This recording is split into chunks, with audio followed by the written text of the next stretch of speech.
Hello, ladies and gentlemen. This is Boxing Unlimited, and today we're going to talk about the fight, upcoming fight. There's been speculation on the fight. Whether this fight is going to happen or not, we do not know. The fight is between Dillian and Joseph Parker for the interim WBO interim heavyweight title. And we're going to talk about the tactics and the prediction if the fight happens. You see, this fight is a very risky fight for Parker.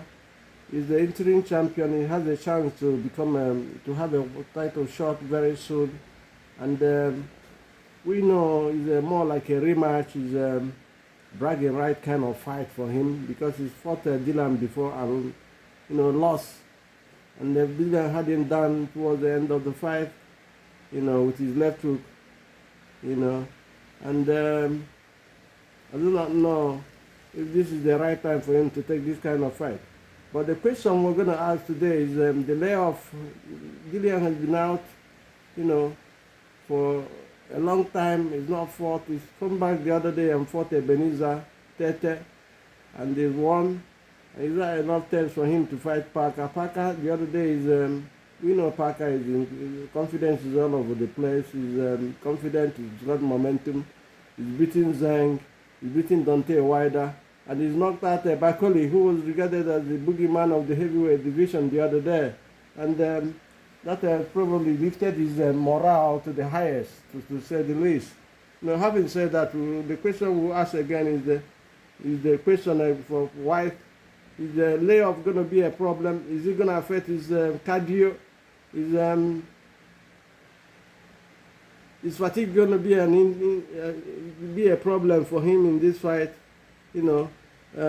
Because we know that White at the end of the day has a very good left hook, and if Parker avoids it all through, because Parker is much more matured now than in first fight. He's more technical, more advanced in everything, and since he's linked up with Andy Lee, his system has changed and the way he fights has changed, so if Dillian Whyte is hoping that he's the same kind of fighter that he beat the other time, he'll be making mistakes.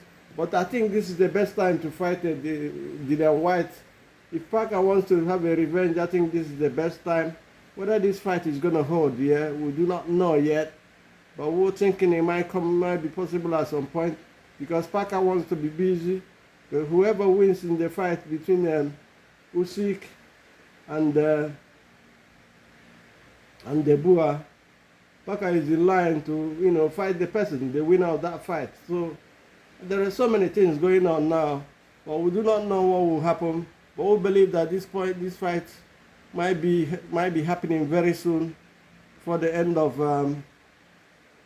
August, so to say. Let us see what will happen because the Bua and Usyk is meeting in September. So we'll see what will happen. We'll see. No, meeting in July, sorry. In July. When after the fight, we'll see what will happen. We'll see what permutations that will happen, in the ratings and in the bodies, whether the bodies will call for the WBO champion, who I think is next, to have a chance to fight for the undisputed title. We'll see what will happen, But for this fight proper, I will say that Dillian Whyte has just come out of a layoff, and on top of that, when the fight with he had an injury in training for the fight that should have been in July, and I think I don't know, but it's a very proper fight for him if it comes to fruition. Parker. For Dillian Whyte to have a chance against Parker, he has to try and pace himself and win the early rounds and probably knock Parker out in the first half of the fight, because towards the end of the fight, fatigue matters will be problem, cardio will be problem. If he fatigues, Parker will take off, because Parker at the moment is high on confidence, high on momentum. He's rocked big time boxers like Whyte, like Zhang, like Bakole, who he knocked out. So all these things has improved his, you know, confidence in fights. So Dillian will have to be very careful what he was looking for. If he wants a rematch of that fight, this is not the best time. I will advise him. But if he wants to go ahead, no problem. He's the man. He's the big dog. I think right now, technically, Parker is better than what he used to be, and he's better than Dillian now at the moment. Dillian has got that brute force. He's the same height with Parker at 6'4", and but he's got an equalizer with his left hand. His left punch is devastating, and he's shown his rocky with Joshua. He's rocky with Chisora, who he knocked out with that punch. Knocked it with Parker, who is knocked down with it. So he's also confident. But at the moment, because of layoffs, rustiness, ban on, or was in ban, which was later said to be a mistake, on juicing, drug, and everything.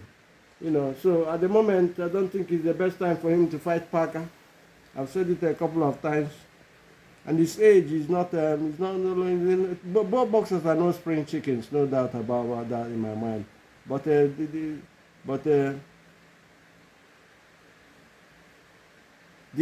is older by at least 5 years. So you can see that at the end of the day, he's almost 40 years now, 39 or thereabout.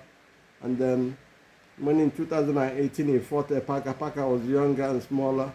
Now Parker has gained experience from working with Andy Lee. He's gained momentum from the fights he's won, big fights he's won, and he's on the rise. And even a lot of people, even including my humble self, were saying that the Debua dodged him in that fight. He avoided him because Parker is dangerous at the moment. Once a boxer has that kind of outstanding wins, his confidence is close above the roof. So to say the least. Parker must avoid the left hand, as we said. Parker must fight on the front foot and throw body punches, because Dillian carries his trunks back almost to his chest.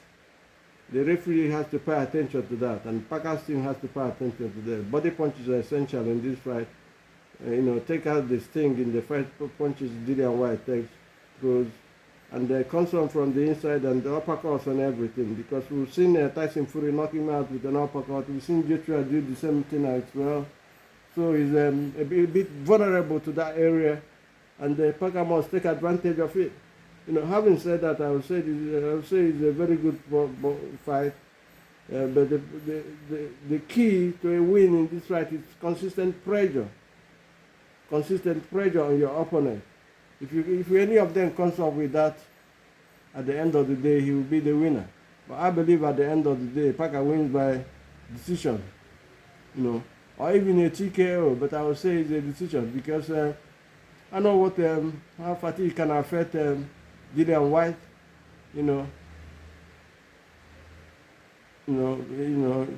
and Dillian also throws a lot of punches that misses, wide punches. Parker should step aside and take a cue from that, and they take advantage and capitalize.